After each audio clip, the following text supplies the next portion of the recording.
이번 주일에 우리가 그 목자에게 찾아오신 목자의 음성 말씀을 묵상을 했잖아요.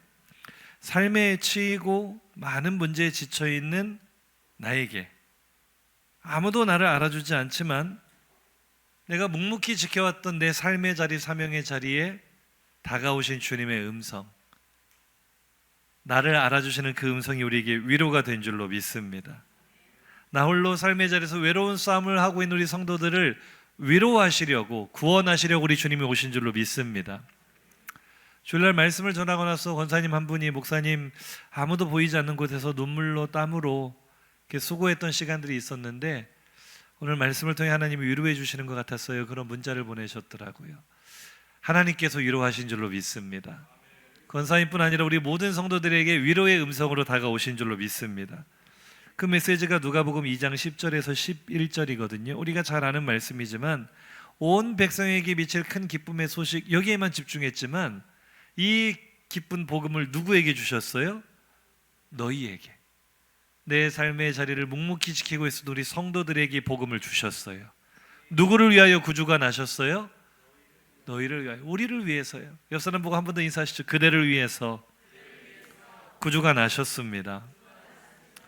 아무도 몰라주는 내 마음을 알아주는 구주, 목자의 음성을 들었으니 이 지치고 상한 마음으로 외로운 시간을 보내왔던 목자들 입장에서는 얼마나 그 음성이 위로가 됐겠어요. 그리고 그 다음에 일어나는 자연스러운 반응은 만나고 싶었겠죠. 당장이라도 우리 주님을 만나 뵙고 싶었는데 문제가 하나 생겼습니다. 어떤 문제인지 13절 이하를 읽어보시죠. 시작. 호련히 수많은 천군이 그 천사들과 함께 하나님을 찬송하여, 여기까지 보겠습니다. 그 다음 내용은 아시잖아요. 지극히 높은 곳에서는 하나님께 영광이고 땅에서는 기뻐하심을 얻은 사람들 가운데 평화다. 지금 천사들이 뭐 하고 있어요? 찬송하고 있어요. 찬송. 문제는 이 천사들이 지금 목자들에게 너희를 위하여 구주가 나셨다, 아멘이십니까? 너에게 기쁜 소식을 전한다 말을 했잖아요. 그러면 그 다음에는 어디 있는지 번지수라도 좀 알려줘야 되는데 지들 할 일만 하고 가버렸어요. 말씀을 자세히 한번 보세요. 천사들이 뭐 했어요? 열심히 찬송했어요. 찬송. 하나님께 열심히 찬송하더니 마지막 15절 상반절을 보세요. 그 다음 어떻게 해서 천사들이 떠나? 아니 그럼 어떻게 해요? 목자들은 어떻게 해요? 구주가 나셨다고 하니 가보기는 해야 되겠는데 어디 동구 문제 사각일 9-5번지에 태어나셨다 이렇게 말해주면 얼마나 좋겠어요. 우리 교회 주소예요. 주소는 한마디도 말을 안 해주고 그냥 지그들 할 일만 하고 가버렸어요. 야속해요? 안 야속해요? 얼마나 야속합니까? 이 목자들 입장에서는요, 15절을 계속 읽어보시죠. 시작. 천사들이 떠나 하늘로 올라가니 목자가 서로 말하되 이제 베들레헴으로 가서 주께서 우리에게 알리신 바 이 이루어진 일을 보자 하고. 그러니까 마음에 지금 불이 일어난 거예요. 나의 속을 알아주시다니, 나의 소외되고 외로운 시간을 알아주시다니 구주를 가서 보자. 베들레헴으로 가자. 아마 이들이 있었던 장소는 에델 망대 근처였겠죠. 거기에서 베들레헴까지 우리 가서 만나자 결심을 했는데 알아요 몰라요? 어딘지 몰라요. 그러니 답답할 노릇이죠. 완전히 서울에서 김서방 찾기예요. 옛날 제가 어렸을 때 봤던 그 그림책 중에 원리를 찾아라, 이 그림책 아십니까? 원리, 저 이렇게 빨간 모자 쓰고 빨간 줄무늬 옷을 입은 주인공을 수많은 사람 가운데 찾는 그런 그림책이에요. 맛보기를 한번 해보실래요? 저 사람을 찾는 거예요. 찾아보세요. 보이십니까? 심화 과정도 있어요. 심화 과정. 네, 저 사람을 찾는 거예요. 눈이 뚫어져라 찾아봐도 눈만 아프죠. 그래도 여기는 범이라도 있으니까 계속 보다 보면 보이거든요. 이보다 더 답답한 게 오늘 목자들의 심정이었다. 이해가 되시면 아멘. 목자들은 이 구주를 만나보고 싶었어요. 찾아가고 싶었어요. 가자. 일단 움직이기 시작했어요. 그런데 어디로 가야 될지를 모르는 거예요. 베들레헴이라는 건 알겠는데 어디로 가야 될지를 모르고 너무나 막막하죠. 그에 비해 차라리 동방박사는요, 마태복음에 나오는 동방박사들은 거리는 훨씬 멀리에서 왔지만 상황이 좀 나았습니다. 왜냐하면 이 9절, 마태복음 2장 9절 이하를 한번 읽어보실까요? 시작. 박사들이 왕의 말을 듣고 갈새 동방에서 보던 그 별이 문득 앞서 인도하여 가다가, 할렐루야. 박사들은요, 이 문명을 이용할 줄 알았어요. 내비게이션 따라왔어요. 동방에서부터 별이 앞서 인도하니까 이게 내비게이션 아닙니까? 전방 1600km 앞에 마국간이 있습니다. 목적지에 도착했습니다. 안내를 종료합니다. 얼마나 좋아요, 박사들은. 아예 그 마국간 위에서 별이 반짝반짝 도착했다고 알려주니 멀리서 오기는 왔어도 비교적 수월하게 그 아기 예수를 찾아 경배할 수 있었다는 거죠. 그러나 우리 가난한 목자들 내비게이션이 있어요, 없어요? 없어요. 차도 없어요. 뭐 내비게이션이 어디 있겠어요? 어딘지도 모르고 가야 되는데, 제가 말씀을 준비하다 보니까 예전에 내비게이션 없었을 때는 어떻게 살았지? 갑자기 막막함이 밀려오더라고요. 그런데 이 자리에 계신 우리 장년들 다 우리 그 시대 살았어요, 안 살았어요? 옆 사람과 인사합시다. 내비가 없어도 어떻게든 가 집디다. 뭐 내비가 별거 있어요? 옛날 우리 시대 내비가 뭡니까? 차마다 이거 한 곳씩 다 있었죠. 인공지능이 뭐 별겁니까? 옆에 앉은 사람이 인공지능이지. 지도 펴서 알려주는 거예요. 오른쪽으로 가야 된다, 왼쪽으로 가야 된다. 지도를 뚫어져서 보면서 그 작은 단서 하나 있죠. 도로명, 지번 하나 혹은 표지판 하나, 작은 단서 하나 가지고 지도 펴고도 전국 방방곡곡 우리 다 찾아다니면서 살았죠. 할렐루야. 목자들이요, 이 작은 단서 하나 붙잡은 게 뭐였냐면요, 2장 12절이에요. 시작. 너희가 가서 강보에 쌓여 구유에 누워있는 아기를 보리니 이것이 너희에게 표적이니. 오늘 다윗의 동네에 너희를 위하여 구주가 나셨는데, 그 구주가 누군지 알아볼 수 있는 단서 하나를 주는데 그게 뭐예요? 강보에 아기가 쌓여있다까지는 베들레헴에 그날 다른 아기들이 태어났을 수도 있잖아요. 뭐 그 근래에 태어난 아기들 강보로 쌓여있는 거는, 강보가 뭐냐면 우리말로 하면 포대기요, 포대기. 포대기로 애기가 쌓여있는 거는 그럴 수 있잖아요. 그런데 아주 특별한 단서 하나가 있죠. 강보에 쌓여 어디에 누워 있어요? 말 구유에 아기가 누워있는 것을 보면 그것이 너희를 위해 이 땅에 오신 구주다. 할렐루야. 목자들은요, 번지도 몰라요. 동쪽으로 가야 될지 서쪽으로 가야 될지도 모르고 그냥 베들레헴이라는 거 하나만 알고 갔어요. 구주를 알아볼 수 있는 증거는 딱 하나, 뭐예요? 강보에 아기가 쌓여 어디에 누워 있으면, 말구유에 누워 있으면 그분이 바로 너희를 위해 오신 구주다. 할렐루야. 제가 여기까지 말씀을 묵상하는데요, 참 이 목자들의 그 밤새도록 사투가요, 에델 망대 베들레헴은 이스라엘 전역에서 양을 제일 많이 키우는 동네라고 했잖아요. 마국간이 많았게요, 적었게요? 아마 집집마다 있었을 겁니다. 제가 시골에 어렸을 때 살 때 보면은요, 집집마다 소 키우는 그 외양간이 있었다고요. 집집마다 한 마리든 뭐 두 마리든. 그러니까 이 목자들 뭐예요? 온 베들레헴을 다 뒤지며 마국간이란 마국간은 다 들어가 본 거예요. 뭐를 찾아서? 강보에 쌓여 구유에 놓여있는 아기가 있나 없나 들여다보고 나오고, 또 옆에 있는 마국간 들어가다 보고 나오고. 이해가 되시면 아멘. 그러니까 우리가 15절 16절을 다시 한번 읽어볼게요. 시작. 천사들이 떠나 하늘로 올라가니 목자가 서로 말하되, 주께서 우리에게 알리신 바 이 이루어진 일을 보자 하고 빨리 가서 마리아와 요셉과 구유에 누인 아기를 찾았어. 아멘. 지금까지 본문을 어떻게 읽으셨습니까? 성탄절마다 수도 없이 읽었으니 본문을 금방 무슨 마리아 요셉이 있는 집 주소라도 알아서 바로 찾아간 것처럼 그렇게 읽지 않으셨어요? 저도 그렇게 읽었어요. 그런데 이번 성탄절에 설교를 4번이나 하려다 보니까 계속 말씀을 읽다 보니까 이 구절이 보이는 거예요. 어떻게 알았지? 예수님이 누워 계신 마국간을 어떻게 찾았지? 아무리 성경을 읽어봐도 천사들이 한마디도 안 알려줬어요. 태어나셨다라고만 했지 어디 태어나셨다, 몇 번지다 말도 안 해주고 지기들 할 일만 하고 가버렸다고요. 목자들은요, 밤이 새도록 마국간이란 마국간을 다 들어가 본 거예요. 왜요? 내 마음 알아주시는 목자 찾아서 나를 위해 이 땅에 오신 나의 구주 예수를 찾아 밤이 새도록 예수님을 찾아 헤맨 줄로 믿습니다. 어젯밤에 우리 청년들은 밤이 새도록 마피아를 찾았겠지만 목자들은요 예수님을 찾았어요. 밤이 새도록. 구주 예수를 찾는 과정은 쉽지만은 않습니다. 우리의 일생 동안에 나의 구주 예수 그리스도를 찾아 만나는 것 쉬운 여정이 아닐 수 있어요. 그럼에도 불구하고 우리는 목자들처럼 찾아야 합니다.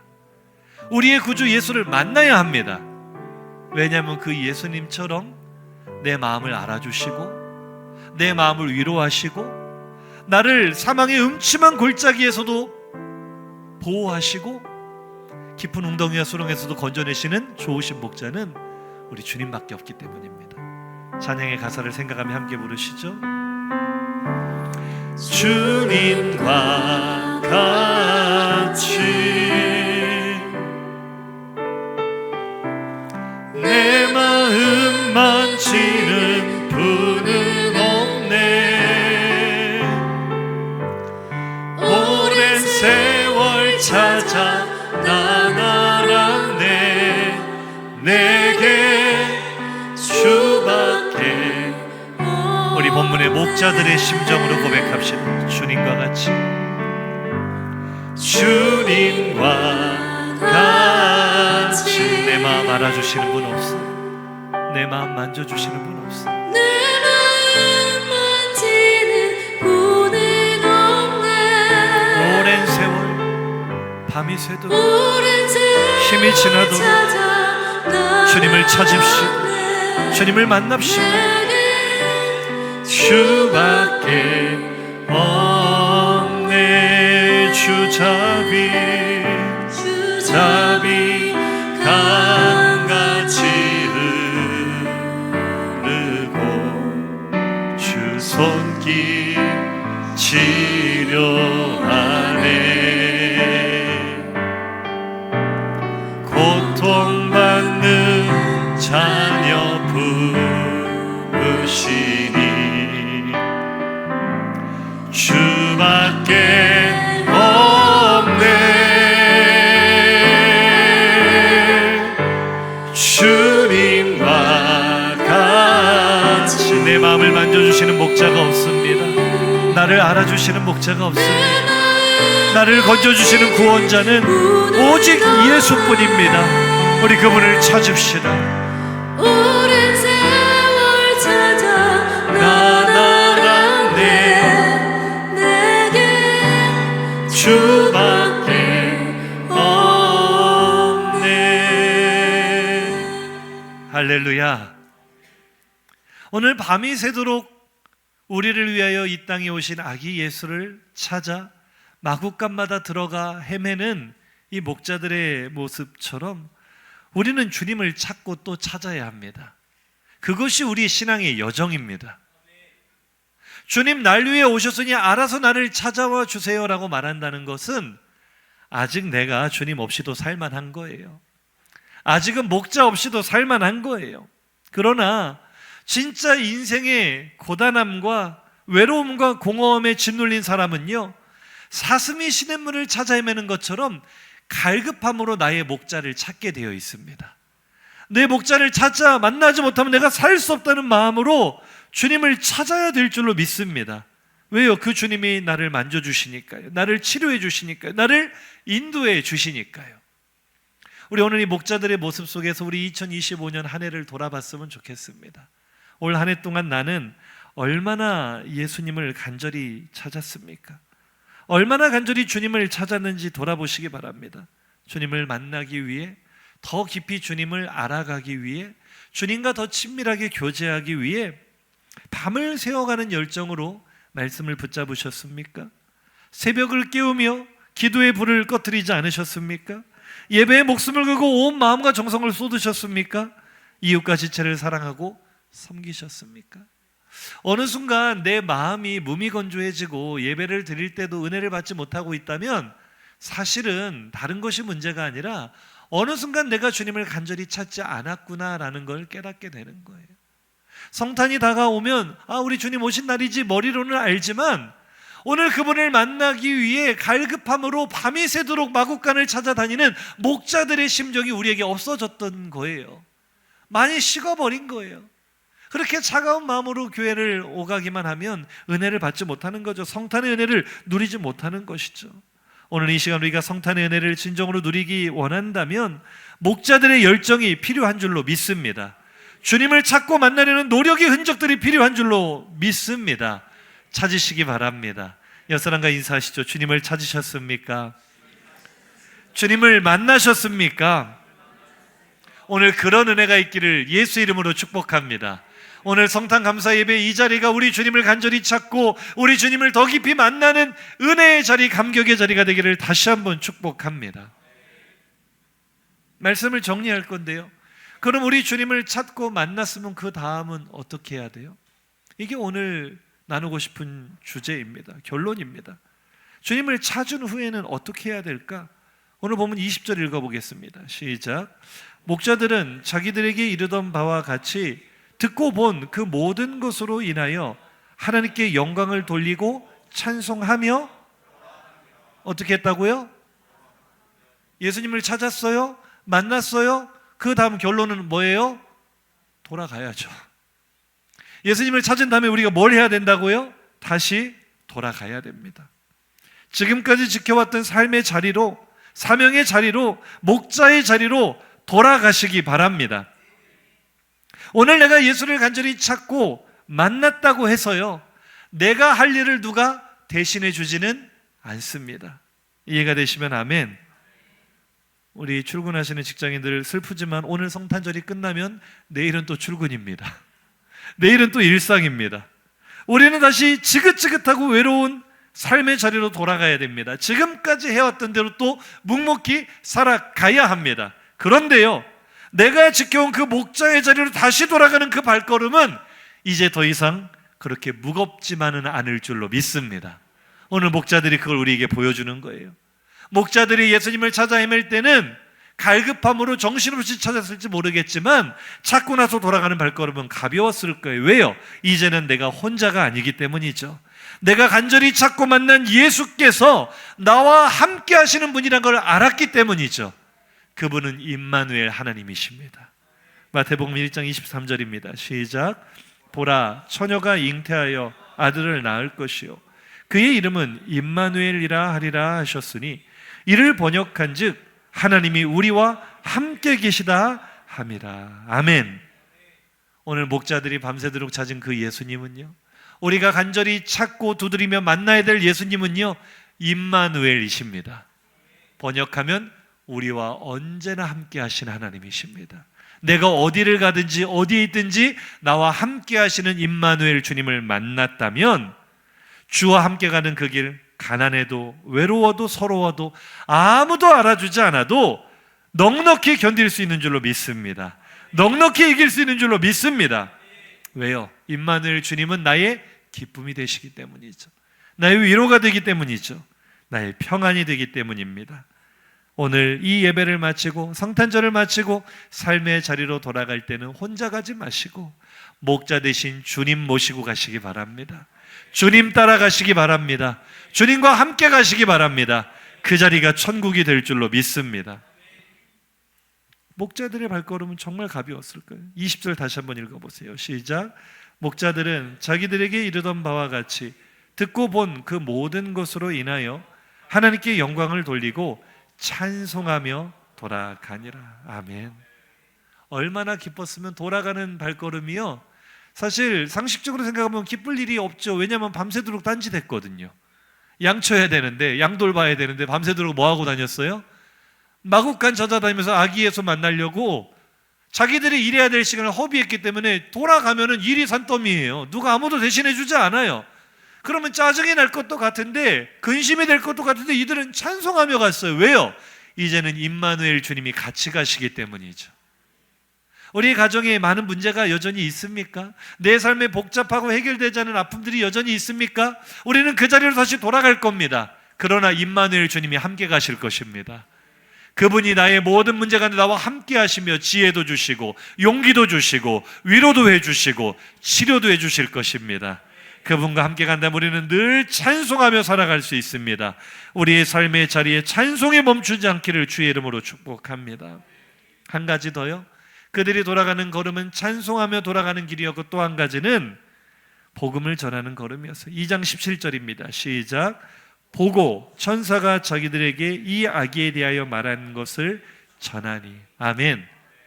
이 말씀은요, 드디어 마국간을 찾았을 때, 드디어 구유에 놓인 아기를 찾았을 때 이들은 기쁜 마음으로 천사들이 전해준 말을 요셉과 마리아에게 전했습니다.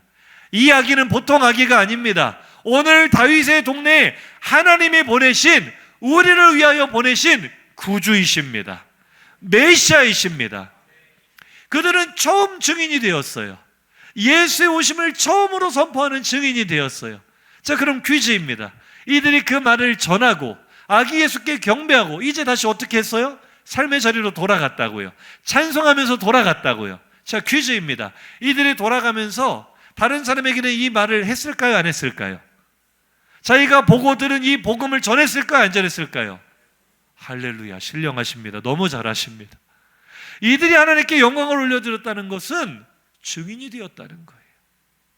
비천한 자리에서 복음을 들었지만, 소외된 자리에서 복음을 들었지만, 아무도 알아주지 않는 자리에서 묵묵히 일하다가 가장 처음 이 복음을 듣는 사람이 되었을 때 그들은 그 복음을 전하지 않고는 견딜 수 없는 마음이 되었어요. 이제는 삶의 자리로 돌아가서 단순히 양만 치는 게 아니었을 거예요. 아마 양을 치는 또 다른 동료 목자들에게 전했을 거예요. 우리를 위하여 구주가 나셨다. 내가 그분을 만났다. 오늘 성탄을 끝내고 우리 삶의 조리로 돌아가는 우리 성도들의 삶이 그와 같기를 축복합니다. 나는 구주 예수님을 만났습니다. 오늘 나를 위해 이 땅에 오신 예수 그리스도를 만났습니다. 내가 만난 예수를 전해주는 것이 전도입니다. 성경 지식이 해박해야 할 수 있는 게 아니에요. 성경을 많이 읽고 언변이 좋아야 할 수 있는 게 전도가 아니에요. 예수를 만난 사람은 누구나 내가 예수를 만났다 말할 수 있는 것입니다. 그렇게 증인 되시기를 주의 이름으로 축복합니다. 예수 탄생의 복음을 처음 전해준 존재는 천사들입니다. 천사들이 날아와서 목자들에게 복음을 전했죠. 이제 이 목자들은 그 복음을 듣고 예수를 찾아 만난 후에 발걸음이 날아갈 듯이 가벼웠어요. 땅끝까지 날아가듯이 자신의 삶의 자리로 돌아가며 찬송하고 가는 곳마다 만나는 사람마다 자신이 만난 보고 들은 예수를 전하는 그들이 이제 하나님 나라의 천사가 된 것입니다. 우리 옆 사람을 축복하겠습니다. 이제는 그대가 천사입니다. 그대가 땅끝까지 복음을 전할 영광나라 천사입니다. 할렐루야. 오늘 성탄의 예배에 참여하며 예수의 복음을 다시 듣고 살아계신 주님, 나를 위로하시는 주님, 나를 구원하시는 주님을 다시 만나고 이제 삶의 자리로 돌아가는 우리 성도들은 모든 만나는 사람에게 내가 만난 예수, 내가 받은 위로를 전하는 하나님의 영광스러운 나라 천사로 살아가시기를 주의 이름으로 축복합니다. 그렇게 하나님께 영광 올려드리는 성탄절과 그 이후의 삶이 되시기를 다시 한번 주의 이름으로 축복합니다.